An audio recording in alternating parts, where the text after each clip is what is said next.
देखिए, परावर्तन का नियम आप पढ़े होंगे 10 क्लास में।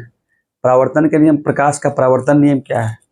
आपको पता है कि जब कोई प्रकाश की किरण किसी माध्यम से टकराती है तो पुनः जब वो प्रकाश की किरण उसी माध्यम में लौट जाती है तो उसको हम प्रकाश का परावर्तन कहते हैं।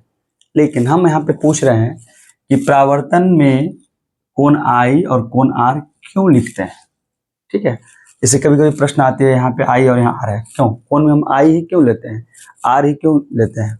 इसका कारण देखिए, कहना है कि कोई भी एक सरफेस पे या किसी भी माध्यम में जब सरफेस पे जब कोई आपतित किरण आती है, इसको हम बोलते हैं आपतित किरण, ठीक है। और इस जब आके टकराती है उसी दिशा में जब लौट जाती है जब प्रकाश की किरण, इसको बोलते हैं परावर्तित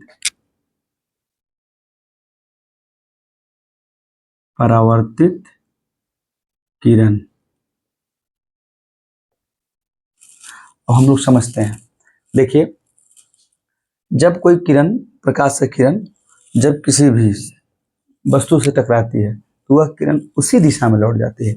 जैसे इधर से आया, यहाँ टकराया और फिर पुनः उसी दिशा में लौट गया, यानी इसके जिधर से इसके ऊपर वस्तु से आया इधर उधर ही लौट गया। और ये अभिलंब है।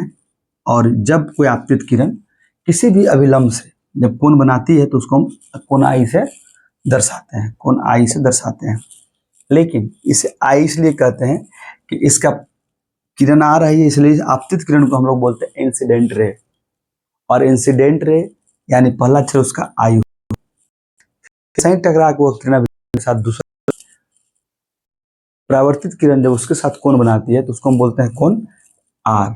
और यह R जो है ना, इस R को हम बोलते हैं, यानी कि इस परावर्तित किरण का ही नाम है रिफ्लेक्टिव रे, इसीलिए उसको रिफ्लेक्टिव